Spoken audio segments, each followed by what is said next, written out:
The Red Cross is a remarkable organization, and we thought it was very important that we show you and tell you through stories and through the experiences of our people in the field where the money goes, how the work is done, and emphasize a few key messages. One of them being that everybody knows a tsunami happens, and now we're at the 10th anniversary of the tsunami, and the Red Cross is there, and they're there like a rapid strike force, and they're there for the emergencies, for the immediate need, the water, the food, the shelter, just the compassion, which is, you know, Justin Trudeau once said, "What is your favorite human quality?" And I thought compassion, that's compassion and humanity. And humanity, of course, is one of the key words for the Red Cross. And then there is the long-term commitment. And that's something else we can talk about tonight, because it has been 10 years since the tsunami. It has been 5 years since the earthquake. And there is a commitment there. My own personal experience in Haiti, I have to say I was somewhat overwhelmed, because Haiti is such a tough country and such a broken country. And I remember talking to a pop star from Haiti and saying, you know, I came here as a radio show host, and I'm looking for those people to say, you know, we rise above this, there's hope, there's a future, our eyes are on the horizon. And he said, they don't know what hope means.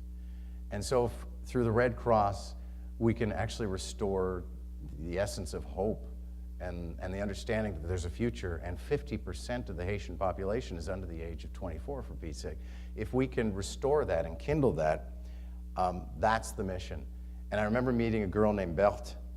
This was 2011. She was 17 years old, and she had not missed a single day of school since the earthquake to the first anniversary that I saw her. And she did have hope. And she was a lyrical, lovely young woman, 17 years old, her eye on the prize, wanting to be a doctor. And you know, now I think, and maybe Sharon, we can find Berthe, because she was living at the time, and probably still is, in a settlement that had become a permanent settlement that was built by the Red Cross. I would love to know that she's followed that dream to become a doctor and to bring hope to her own country, rather than always understanding that hope must come from somewhere else. So let me introduce your three speakers tonight, and each of these people, and they're not veteran speakers, but I said, listen, tell your stories, tell your personal stories, tell people what you've seen, what you've done, and the change that you have wrought through the Red Cross and through your own sweat and hands and effort. Let me introduce your three speakers today. Right on the end is Pat Laberge. The official title is Senior Manager of Asia Programs for the Canadian Red Cross. Her work for the Red Cross began in 1994, and that was in Rwanda, just a devastating, devastating scene. She's also worked in Afghanistan, Sri Lanka, too many countries really to mention. And Pat, it should be noted, was awarded a Queen's Jubilee Medal in 2012 for her contribution to Canada through her commitment to the Red Cross. So we welcome Pat Laberge. It's nice to see you. In the center is Sharan Lavera, and Sharan has been with the Red Cross for more than 10 years. He's Deputy Director Operations for Disaster Management in Ontario, and he oversees response preparedness projects and provides guidance to teams during disasters. And he'll speak to the earthquake in Haiti. Sharan deployed the Advanced Canadian Red Cross team in the first weeks, and he actually set up relief for 42,000 people at the time. And well, we should give you the round of applause as well. And finally, my pleasure to welcome on the stage Sylvie Zanger. More than 11 years of experience in international development, a McGill grad, I might add. There's a lot of ex-Montrealers here tonight, including myself, I'll say.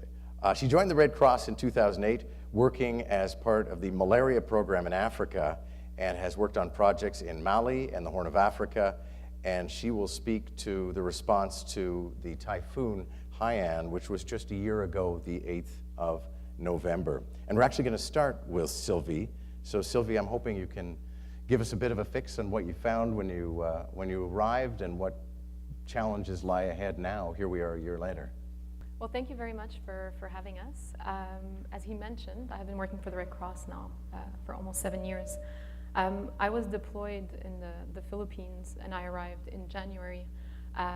But Typhoon Haiyan struck on November 8th, and it impacted, as we know, over 16 million people. It was the largest storm that ever hit the Philippines and killed, unfortunately, over 6,000 people. Very shortly after the storm hit, the Canadian Red Cross deployed its emergency field hospital. And during the time that it was there, we deployed over 35 delegates on various rotations and a few months. Additionally to that, we helped with the emergency response. And in January, due to generous donations that we had received, we had raised over 47 million. And we decided to send an assessment team to decide what we would be doing for longer-term recovery programming, and also in the relief, and also long-term programming. And I was part of that team that was deployed in January. We were 4 team members with various profiles that went to the Philippines. And I remember what hit me most is we met all these people in Manila in the headquarters. And then we went to Tacloban, which most of you have probably heard of or have seen pictures in the media. And for me, I had been in many areas and affected areas, but I had never been to such an affected area, especially so short after an emergency. And I remember flying down. We had a lot of problems getting to Tacloban because it was difficult to land, but it was also difficult to get a flight because the airlines were not functioning. So we were able to get on a chartered plane, and we were flying. And I remember looking down, ready to land. Everything was destroyed. I had never seen this. The image was so vivid, and it was raining so much when we landed. There was a big storm still going on. But miraculously, we were able to land. We were able to get our luggage. Someone was there to greet us with a smile. And we went to base camp because, of course, there was still rubble everywhere. But they had managed to clean a lot of the main roads, which was incredible. But electricity was still not running. A lot of the regular facilities were still not up. Devastation everywhere. And we went to the Red Cross base camp where we stayed there. And then we continued our journey to Armagh, which was where the emergency field hospital of the Canadian Red Cross was deployed.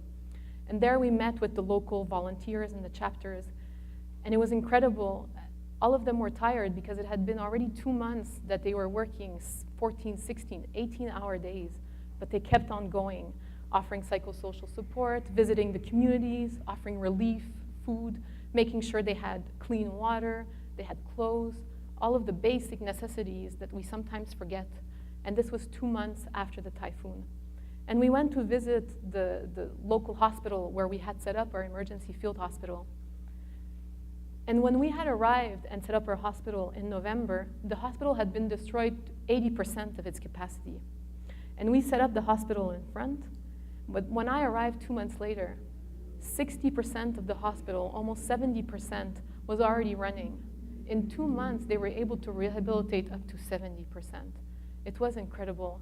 They were short of staff, of course, because many of them, unfortunately, some had passed away. They had their families that were still affected, and they were also rebuilding. But Dr. Maria, who I met and I remember so vividly, she was so thankful that, and had worked so closely with our Canadian Red Cross field hospital. And she was so proud to show what had been done and how much they had moved forward. And to me, I remember how resilient and strong of the Filipino are, and how incredible it was that they were already where they were at 2 months later. And I guess I'll just finish by saying one last thing, because I know my time is running out. There was one slogan that kept coming up, not only in the Tacloban area, but it was called Bang on Ormoc. And you could see it on T-shirts, and you could see it on the seawalls and on ships that were stranded. And this meant rise up. And I thought this slogan really captured the essence of what had happened and the Filipino population and their resiliency and their strength, and the local Red Cross volunteers and the work that had been done. Interesting point that, as was mentioned, Peter Slowly is here tonight, Deputy Police Chief of the City of Toronto, and he was mentioning during the cocktail that our police forces, even our military, are in a constant state of preparedness for one deployment or another. But the Red Cross is actually in deployment pretty well all the time. So their systems, their structure, their responsiveness, or a word that I always like, their nimbleness is tested constantly, and they always rise to the performance. I want to turn now to the earthquake in Haiti, a country particularly close to my heart, both as a Quebecer, because there's so many Haitian expats in Quebec, and so many of my French teachers were Haitians, but also because of the time I spent there with the Red Cross. And Sharan Lavera is here to talk about the emergency response, but also the 5 years that have come since. Sharan. Thanks, John. I'd like to just paint a picture of Haiti. I know it's been a number of years since we've seen it in the TV or heard about it, but it's a country that's very poor. In fact, it's the poorest country in our hemisphere, in the Americas. It's an island. The capital city is very dense. If you can imagine a very dense, urban kind of slum type of area with mountains all around, this is what Port-au-Prince is. And a number of years ago, and unfortunately Haiti's a country that Red Cross knows very well because we often go back there to assist when they have hurricanes and storms. It's right in the middle of the path of the hurricane. So it's a very, unfortunately, geographically placed country. A number of years ago, a colleague of mine and the head of the Haitian Red Cross was standing on top of the city, essentially, on a mountain, just overlooking the city just after a hurricane has passed. And they were just talking about how every year we're responding to storms and floods and that kind of stuff. And they were having a discussion, and they were saying, and the head of the Haitian Red Cross told my colleague, we can deal with storms, and this was in 2008, but if we ever had an earthquake, we don't know what we would do. And that's exactly what happened, in 2010, 5 years ago. And as John was saying, Red Cross, we all often respond to disasters, and all of us have responded to many disasters. And we always remember where we were when that event happens. I remember where I was on December 26th when the tsunami happened. I remember where I was on January 12th when that earthquake happened. And for us that do this, we get an alert on our phone saying that, there's been an earthquake, this much depth, this close to the capital. So when I saw this, I was in the grocery store in Ottawa, for example, and I saw this, I said, this is interesting. This could be really bad, or it could be a malfunction or something. And I put the phone down, and literally half an hour later, I got a call saying, come to the office, this is big. And I knew that I was going to go to Haiti. I knew that I had to be prepared and so on. And I did arrive. A few weeks later, I arrived. Fortunately, we couldn't land in Port-au-Prince. The airport was damaged, so we had to land in Dominican Republic and drive over. And like Sylvie said, that images that you see was utter devastation. But at the same time, I have been to many disaster zones before that. While I saw the devastation and the tragedy that was occurring, I did also see people already coming up to help. I saw many Red Cross faces. That's a comfort sign for me when I see the Red Cross assisting other people. We came in, my job was to organize all the emergency supplies that came in. I went to the southern part of the country. I don't know, John, if you went there, but it's a very beautiful region. You drive over these very hectic road into an area called Jacmel in the south, and it's very picturesque. It's very much like the Caribbean images you have. It's very green, lush beaches. So when I said, this is a fortunate place for me to support, and there were people affected there.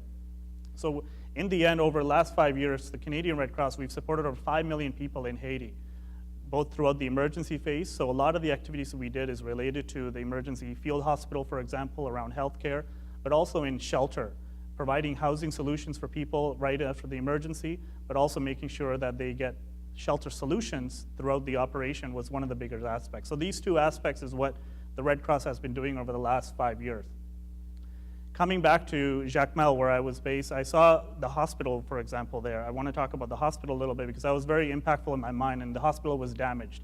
And that was the only hospital in the southern part of the country, for example, which means that any critical patients that had to be treated at that hospital needed to be medevaced into the capital city. This was both expensive and time-consuming, and many people didn't have money in Haiti to do this. And the road was very treacherous. It's a very dangerous road because there's always landslides and this kind of stuff happening there. So we made a commitment on those first few weeks that we wanted to play a role in this hospital.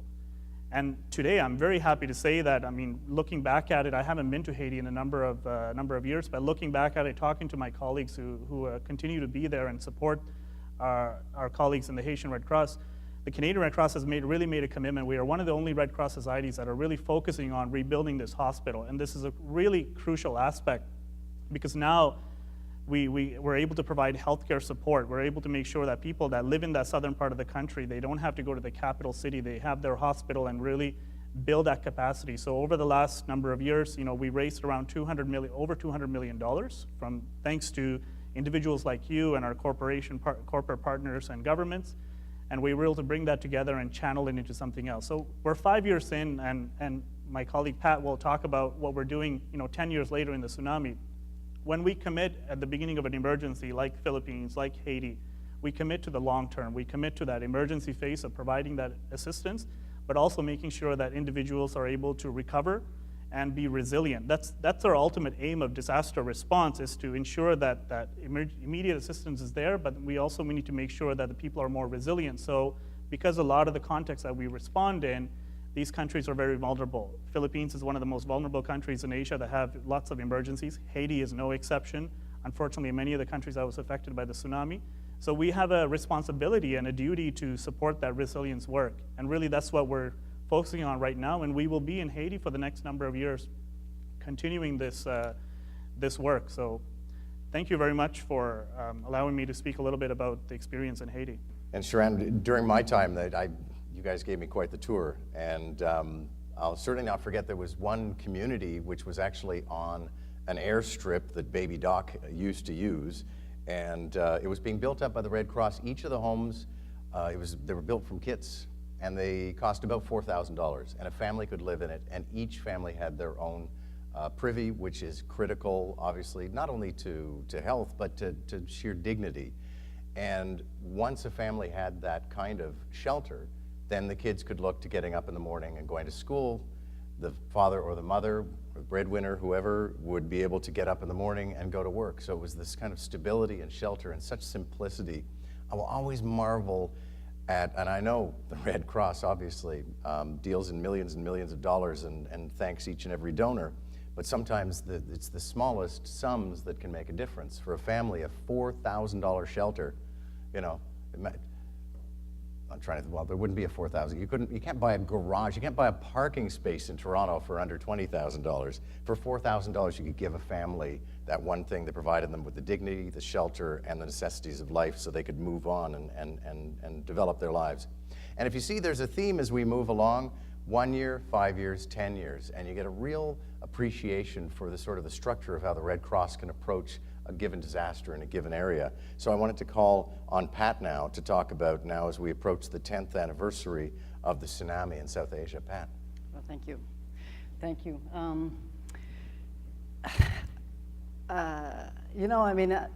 Many people, you stop and you think, you remember where you were on certain dates, and some of you probably do remember where you were on December 26th, 2004. It's the day after Christmas. I was just relaxing after hosting my family, and I'm a CBC geek, and so the radio's always on, and this was late in the evening, and I remember hearing about an earthquake that measured 9 on the Richter scale somewhere in the Indian Ocean, and I thought to myself, wow, that's a big earthquake. There's a lot of damage from that, and that was my first reaction, and then so I just kind of started paying attention, and when I realized, I looked into where it was, and then within hours we started seeing pictures of the devastation on the coastline in Indonesia, in Thailand, India, Sri Lanka. A tsunami wave went all the way through from Indonesia all the way to Africa, and caused massive devastation all the way across the Indian Ocean. And by the time that wave was done, there was over 230,000 people had been killed. That's the size of Regina. And this is what I was watching on December 27th, right, the day after, on the news, and these images over and over and over again. The reason why this was so impactful is because I had been working in Sri Lanka. I'd been to Sri Lanka since 1998. My first time was in 1998. And with the Canadian Red Cross, I'd been supporting programming in Sri Lanka, in the north, in the conflict region. I was actually in Sri Lanka in 2004, in the summer of 2004, working with the Sri Lankan Red Cross on developing a 3-year proposal for capacity development for them. We were applying for funding. We were going to do a 3-year proposal. And when I saw the devastation and I was paying attention to this, I said, we're not going to be doing this project. Things had changed completely. They had changed completely for the Sri Lankan Red Cross, because all of a sudden this was now going to be the major priority of this organization. But the other thing that was really difficult is that I was familiar with the villages along that coastline. We had supported some primary health centers along that coastline. There was this one beautiful little primary health center that had this idyllic view of the ocean, of the Indian Ocean. It was just wonderful. I'd love to work there. I remember every time I'd go visit. And the community health workers that were there, and it was a Sunday, so thankfully they were not at the health center when the wave hit, and so hopefully they survived. And so I remember this, and I remember thinking about the villages that I knew. And I connected with the Canadian Red Cross immediately, on the 27th. It's like Sharan said, everybody, all hands on deck. We really do need to be doing something about this. And then I was in Sri Lanka by January 5th. And so my role in Sri Lanka was, I was part of the senior management team of the International Federation. As Conrad had said, when there's a massive disaster, the Federation supports the response that comes from around the world. And there was an amazing outpouring of love and compassion from everybody around the world. The Canadian people, the Canadian government, the Canadian provinces, the corporations donated $373 million to support the recovery, the relief and recovery of people from the tsunami. So I was in Sri Lanka, and my role was to be part of that coordination, is to support the Sri Lankan Red Cross in welcoming and coordinating this response. And it was the hardest I've ever done. It was just completely that I'd ever done before. It was 2 months, the first 2 months of living on 3-4 hours of sleep a night. But everybody was giving their all. Everybody was reacting and giving as much as they could. And I had the privilege of being in Sri Lanka last week. I was there for the 10-year commemoration. And I've been back and forth multiple times, but since then. But I was there last week as part of a commemoration. Although I'd gone to some of the villages and that, I hadn't had a chance to go to the coastline of the villages that I knew, and I did this time last week. And the villages that I remembered, and that's 10 years ago, so it's a bit foggy, but I remember villages close to the coastline, like housing close to the coastline, and now all the houses are at least 100 meters from the coastline. Now all the houses are solid brick houses, right, as opposed to thatched houses and mud houses. And we met some of the people that had survived the tsunami, and there was a woman who lost her husband who now has one of these houses that the Red Cross helped build, who now runs a small restaurant, the only restaurant in that town, and is thriving through this. So 10 years after the tsunami, communities are thriving. The work that we've done and that we've continued to support has really made a difference, not only for the villages and the people who were directly affected, but for the Red Cross and Red Crescent societies that want to work with their communities in Indonesia, in India, in Bangladesh, in Myanmar, in Madagascar. And we have been doing this with your generous donations. We've been supporting the development work of those communities as well. So, it is a pattern. 1 year, 5 years, 10 years. All I guess I can say is that we can't do it without you. And what you are doing and what you're bringing to us makes a difference in individual lives. And we thankfully have the privilege to be able to be the ones that are your conduits. So I want to thank you for all your support. I had a few questions for the three of you, and then I figured some people here tonight may have some questions for you as well, because it's just such an opportunity to talk to people who are actually in the front lines of doing the grunt work. And my first question for all three of you would be just what are the biggest challenges you face in the work that you do? Who'd like to go first? Sharan? Sure. Well, I want to pick up on that last point that Pat was talking about. The three events that we're talking about are major disasters. This is when many different organizations, many different Red Cross societies come together. So one of the first aspects that we see, that we know with these large events, is coordination. Coordination is always a challenge. On the best of days, it's a challenge, and the worst of days, it's a headache. And it's worse than a headache. and trying to figure out, but I think it's when we arrive at a situation and there's everyone there, everyone wants to reach those people that are affected, and everyone wants to work together. But understanding how we work together on that it is a challenge, and especially when you have lots of different people with different resources and different mandates and speak different languages and have different viewpoints on how it should be and that kind of stuff. Fortunately, we have mechanisms in place. The Red Cross has mechanisms in place to coordinate that.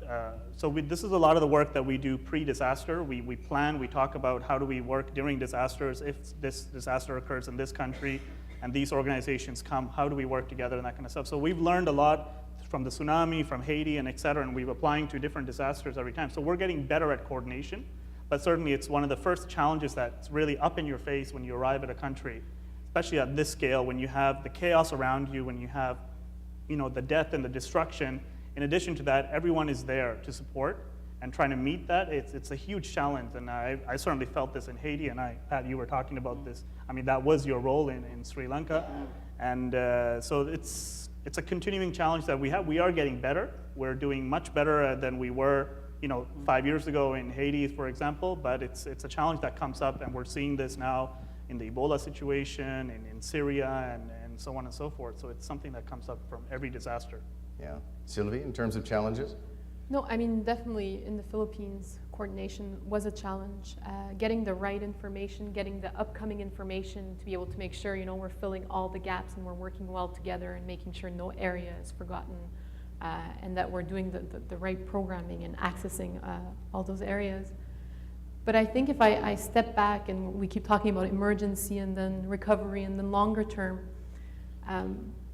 we're fortunate, the Canadian Red Cross, to have generous donations from, but what's important as well is not just the emergency phase, it's what happens to prepare in case of an emergency.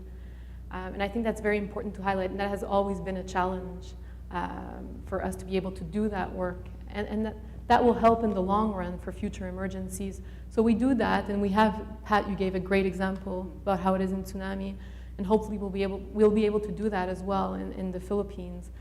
But we can't just do it after an emergency. We should be able to do it before, and I think that's a really big challenge that we have. I mean, I think the biggest challenge was maintaining your stamina. It is. I mean, it is a privilege to do this work, but it's also it's incredibly intense and demanding in the early days. I mean, you can't get a lot back from it, but it is yeah. At my age, the stamina, yeah. Even at my age. That leads so easily then to my next question for you is where do you find it in your own core, this level of commitment? Because these are tough jobs, these are tough lives. Sylvie? I think it's when you go and you talk to the volunteers that have worked many more hours than you and that have faced, in tsunami 3 times have reconstructed their homes. In the Philippines, it's a disaster-prone area, and they just keep doing it and they keep smiling. And that is what keeps you going. Joanne? Well, I'm going to pass it to Pat. She's got a great story, but really I want to reinforce this, that it's, I do this for a living, and I absolutely love what I do, and I see the impact what I do. But it's really when we arrive at a situation and everything seems hopeless and it's chaos around us, and then we see that when we arrive, we're arriving, as Conrad was saying, we're arriving as guests of someone, and we see that people are already there working. These are the volunteers of the Haitian Red Cross, for example. And that right away tells me, no matter if I wasn't here or was not here, they would still be here. So that's what gives me that kind of stamina, and when I feel I'm like, okay, I can't do this anymore, and I'm fatigued and so on and so forth, I think about, they're still here, they're still working on, and so on and so forth. So yeah. I know you have a great story about that. So, well, I mean, it's the gratefulness, and it's the humanity, and it's the connection with the people that are there. I mean, the thing about the Red Cross though is that we are a family. We really are. It's trite, seems bizarre, but when you go to another country and you connect with somebody else from the Red Cross, we immediately feel we're part of the same family.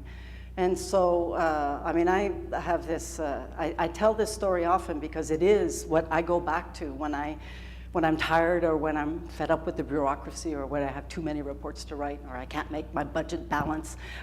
This is what I go back to is that, and this actually was an experience in the Philippines for myself back in the 90s, because I've been around for a while. And we had been supporting the Philippines Red Cross back in the 90s, early 2000s in disaster preparedness. We had a little bit of money and we were providing some support to them. And I had gone on a monitoring mission to go visit one of the program areas. And this was a village that was on actually one of the islands that was affected by this latest typhoon. And but it had the village had actually had been wiped out by a flooding river, and it had the community now was rebuilding and was doing some mitigation work to reduce the impact of potential flooding again. And so, I get taken to this place, and I'd never been to the Philippines, and so we get there by boat, and there's a million islands, and we're going on this boat and scooting amongst these islands. I felt like I was Robinson Crusoe. It was amazing. It was really, wow, beautiful place, and we swooshed onto the beach. And there was this wall, a jungle, right? I'm thinking, where are we going? I mean, I just see a jungle in front of me, and so I follow my hosts, and we're walking into the jungle, and as we get in, there's a path, and I can see it opening up as into a village with stilt houses and stuff like that, and so it was very, very picturesque Philippine village, and I couldn't get a sense of the damage. I couldn't get a sense of the disaster until we got to what was the village center, and there was a Catholic church that had been concrete Catholic church, and it was lying on its side. I said, whoa, wow, okay, so that was an incredible flood. And I was embarrassed because I didn't know the details of that flood, and I asked the volunteer who was running this program, I asked him, I says, wow, that must have been really bad. I said, was anybody injured? And he says, yeah. He says, I lost my daughter and my grandkids. So when I think of what I do, I think of him because he is working in his community with our support to protect his community from the next disaster. So when I need to be motivated, I think of this guy. And there's a million of these stories, but I mean, that's the one. Thank you.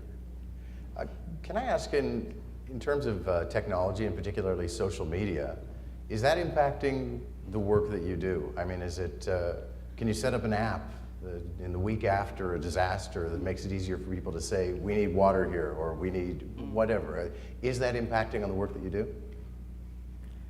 You're the DM guy. Well, I mean, the short answer is yes, and I think with technology, we're also growing as the Canadian Red Cross with that. So it's not so much we set it up afterwards, we set it up beforehand. So we learned, for example, in Haiti, I remember in Haiti, I was, people were sending SMS messages saying, hey, my cousin just called me and he's under rubble. Can you go over there and pick him up and this kind of stuff? That's real-time information, and we had to respond to that and so on and so forth. So we learned from that experience, and for the emergencies that came after that with the floods in Pakistan and the earthquakes and certainly in the Philippines, we use technology to both receive information, but then also to feed information back. So we call this, it's a very technological term that it's the communication between the clients, etc. Right? So this is what you need, and we can analyze this information in real time through social media, etc. And then we can feed it back to you and say, okay, listen, you're affected by an emergency. We have a shelter there about 2 kilometers away from you, and we're able to go you're able to go there and get the services you need. If you can't, let us know, and then we'll direct you to somewhere else. So it's really, that's what we're investing in, is the Red Cross, is that two-way communication around using technology for good. So a lot of things that were set up is actually pre-disaster. We set these up, and we have agreements with corporations, that kind of stuff, where we activate it. So we press the button when the disaster happens, and it goes online. So either it's a 1-800 number, or it's a special account, et cetera, all that. Excellent. Obviously, it's a cause that's close to the hearts of so many people in the room tonight, so I was wondering if there are people with questions. Yes? Yes? I have a question. Regarding preventing, you can't prevent anything, Yeah. right? It's all reactionary, other than, I guess you can assist in helping to build better structures that are stronger against a tsunami or a typhoon or anything. How do you feel every already had this and you couldn't do anything, they have to just do it again? Like, how defeated is that? Was everybody able to hear the question? Okay. Well, I mean, you're right. We can't prevent, and so what we do is there's, and I will talk about how do we feel in terms of that. But because there are some really positive stories on this, is that what happens after a disaster in terms of a disaster response, I mean, is supporting these individuals so that they can survive in the immediate aftermath, and then supporting them so that they can rebuild their lives and hopefully building back stronger. I mean, more and more, that is our absolute commitment. And so there's programming, there's support for disaster mitigation. So that is that, you know, you can't prevent typhoons from coming. So how are you going to minimize the danger of the typhoon? So that's really important, and the community needs to identify what that is, because they're the ones who know better. So that is part of the programming and the support that gets done in the term disaster risk reduction, so that they limit the risks of the disasters, because you can't stop them. How do you feel is that, I mean, personally, I feel that I've seen, and we have hundreds of examples of communities and villages that were hit again, and the impact was less. Okay, they still, and some of them saying, well, you know, this is where we live and this is our reality. All right, in Bangladesh, some communities will flood every single year. Right, they know that's what it is now. There are now flood warnings, which they didn't have before. So now they know what to expect. They know that when the water, like the watermark, literally a tall meter stick, and when it's at that level, like you live here, when it's at that level, you've got about half an hour to get out, or you've got an hour to get out, or whatever. So they have kind of warning systems to be able to pull themselves away. They have enough time to be able to move their personal belongings and that. So more and more of the disaster risk reduction and disaster mitigation work is about the individuals looking after themselves in the event of the next disaster and being impacted a lot less.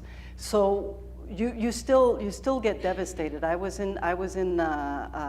mean, in any disaster, I mean, I was in Japan immediately after the earthquake and the tsunami, and you know, I mean, it is heartbreaking. It's absolutely heartbreaking, and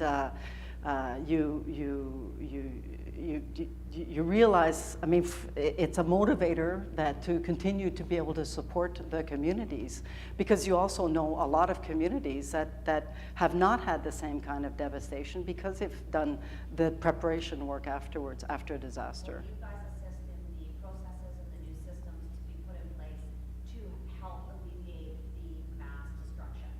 Yeah, I mean, it's part of it's the work of the local Red Cross, and our work is to support the local Red Cross in delivering that program, right? We provide resources for them to do that, yeah. So we do that, yes. Maybe I can add on that. Yeah, if it's sure. Okay. Pat was mentioning a lot about the community level, which we're doing as well in the Philippines through the Philippine Red Cross, through various ways. But what we're also trying to do is build the capacity of the local Red Cross that we're working with.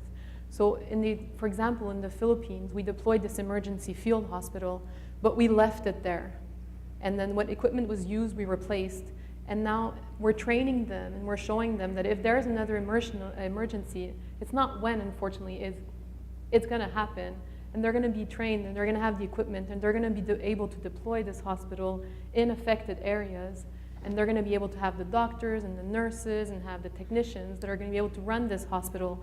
So next time, we don't need to be there. They're going to be able to deploy it nationally, and in the long run, possibly internationally. So we focus at two levels. We focus at the local level, but also with the Red Cross that we work with. And I think that's important to highlight, so that next time, they're even better off, and then we can build on that. Yes, sir. How do you balance the level of response to an emergency with the resources that you have, with the resources that you can raise? And how much of the money that is raised for any disaster is given to the emergency portion, and how much is used for the after effects, let's say 5 years in Haiti or 10 years for the tsunami? Well, I mean, I can speak to that specifically, and that is that relief and recovery is expensive. I mean, you're flying in supplies from outside the country, sometimes if you need to. You're buying a lot of supplies in the country. Recovery very often involves building houses and that kind of stuff. So relief and recovery is actually quite expensive. So in the tsunami, if I can remember off the top of my head, there was $95 million on the relief and $216 million on recovery, and just under $80 million on the long-term development. So, and it's not, the long-term development is not as expensive. I mean, it's community-based work. It's not infrastructure. So the balance would be, I'd say, 2/3 or 3/4 on the front end, and then the longer term afterwards. We have a bit of a breakdown for other countries as well. But that's more or less how that goes. But I don't think I answered your first question. Yeah, how do you decide the level of response based on, I mean, they can't send everybody in Canada to a disaster. How do you decide how many people go and how much money you're going to spend? That's your question. Or maybe that's Conrad's question. Is it Conrad's question? Okay, go ahead. It's not a hard one, but I think the answer to the question in terms of the level, we don't know actually, and there's a lot of uncertainty. And we have a window when a disaster occurs in terms of raising dollars because there's an attention on it, and money comes in the first week. So we're dealing with a number of uncertainties. And the other part is we're dealing with a lot of people coming in. The other part also is we're dealing with countries with different levels of capacity. Obviously, Haiti has no local infrastructure. So the needs there on the emergency side, on the recovery side, were huge. So it varies. And and actually we're asked that often when something happens, you know, to compare, and they're different to compare. But generally speaking, and it's been pretty systematic, we've been putting about 2/3, as Pat said, 2/3 to 4/5 in the emergency recovery, and we're putting the long term. We've been saying publicly more and more, and you can hear us at the beginning of disaster, we'll be there for the long term, but in the first 3 years we'll have spent often the emergency and recovery, the first 3 to 4 years. It's difficult to answer exactly because of the different situations. I don't know if I'm answering your question. But I think in terms of a response, how do we know how much to send? I mean, it really is. It is about what's been decided in the country. I mean, and that's kind of a moving target, but especially in the early days, what are the needs? What's the response need? And we're not the only ones who respond. I mean, we're part of a network. I mean, there's Canadian Red Cross, there's other Red Cross around the world, and so there is this coordination mechanism. So, okay, these are the needs, and therefore, Canadian Red Cross, we have an emergency response unit, a hospital that we can send, or we have 20 trained delegates that we can send. So we kind of put our resources that we have available, depending on whether we have the money to pay for them, and that depends on the donations we're getting, and the need in the country, along with everybody else that is putting their resources forward. So for the most part, there's usually enough to deal with certainly what the Red Cross in the country has decided the piece of the response that it wants to take, that it can handle, and then the other Red Crescent Society says, okay, well, we'll help you with that piece of the response. So. And we'll see, I mean, we won't get into that detail, but I'll mention a bit on Ebola at the end. Ebola is a good question, where right now, to answer that question, we don't have enough resources. And so we're going to the immediate, but we're not talking about long-term, we're not talking about health infrastructure in Liberia or Sierra Leone, we're talking about Ebola treatment. So that's one spectrum. And we do have, I mean, the reality, we're talking about different disasters, the Red Cross responses. These are the rapid things that attract attention, big disasters. We have a whole set that are we call them slow onsets, where things like famines, things that are happening over time, Ebola that's happening, or remote areas where there happens to be no cameras or anything, and there we don't have enough resources. So we're working hard right now to get financing for winterization in Syria, We know winter's coming. We know there's people that don't have appropriate shelter. And in some cases, we rely on the government for that type of funding because we're not attracting enough donor attention. So it's a bit of that mixture. Thank you, Conrad. Great questions. Another question? Yes, sir. We all started from being asleep in terms of just focusing on ourselves, on our careers, on our own issues for our lives. And we don't think about what's happening in our community or outside around the world. You should talk about what your personal experience where you kind of woke up to realizing the need out there and the drive to then see how you could be involved in the process. I'll repeat the question just to make sure everyone heard, but asking for your personal experience is effectively what motivates you, what the core of your drive is, what got you into this kind of work, Sylvie?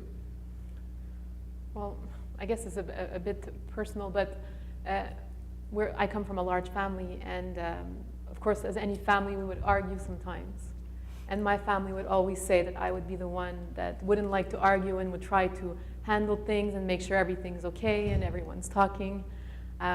So when I decided to go in humanitarian work, my family was not surprised, related to my character and how it was. And that's kind of how it developed, that interest. And then with my studies and, of course, the experiences when you arrive in country, it was validated that's why I was there. And so that was for me.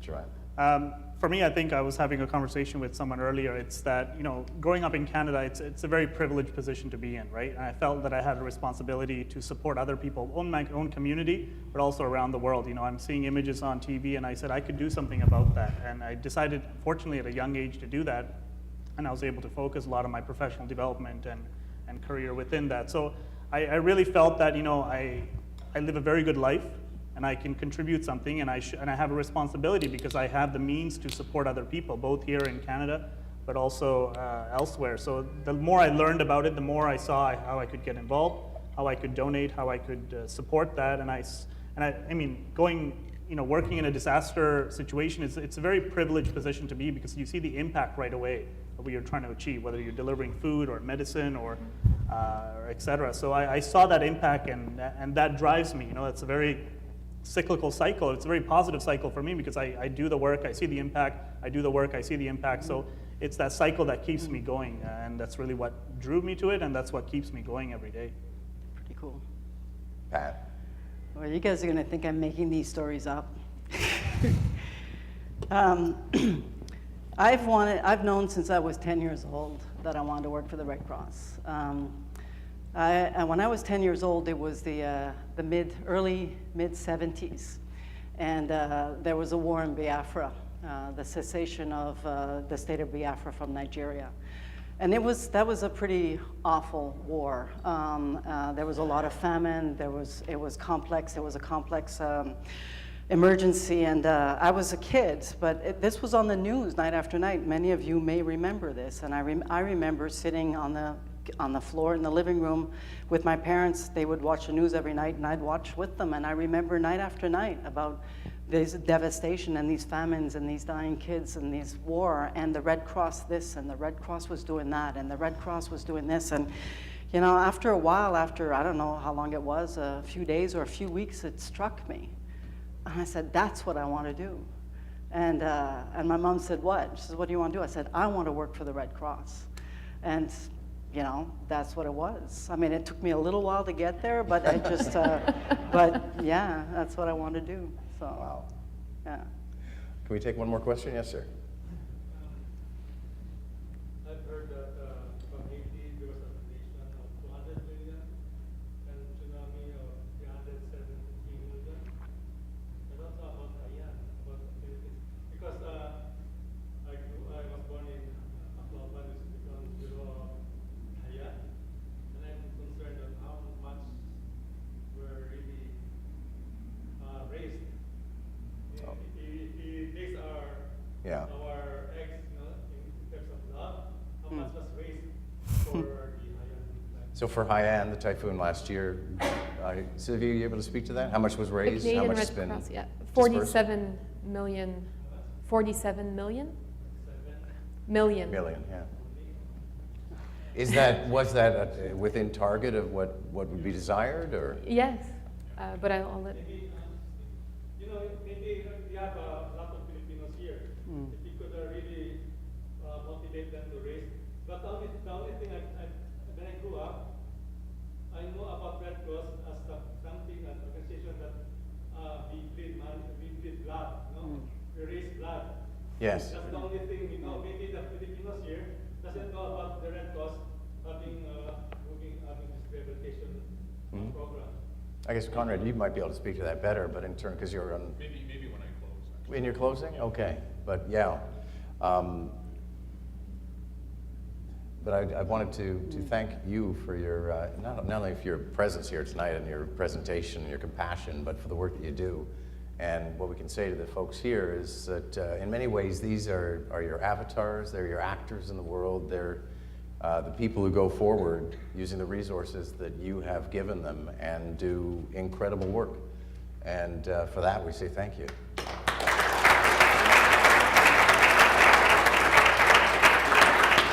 And I'd like to call on Conrad to give some closing remarks. Thank you. Well, first I'd like to thank John for giving his time and being here tonight. I think it was great.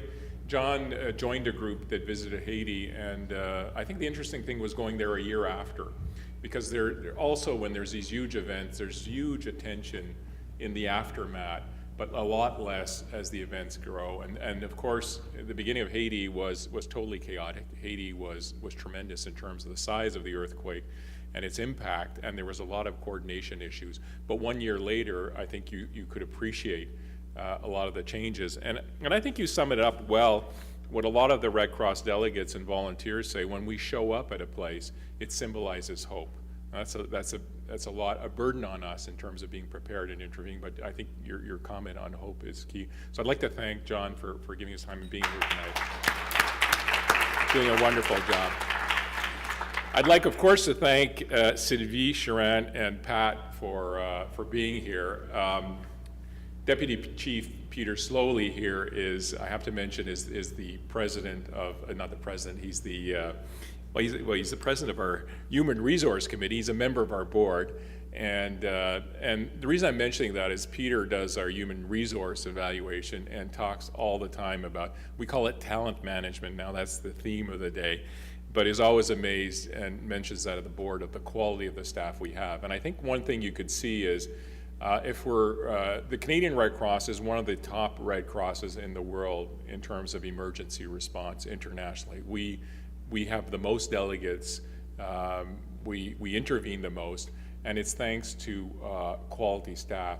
When we go into a country, we're working with a local Red Cross, its volunteers, its own structure, so we have to send people that are at a level that can add value to that. And you've seen with all of my colleagues here, the level of experience they've had and the number of events they've seen. So and we have a lot of depth in our team. So I'd like to thank our delegates here for their participation.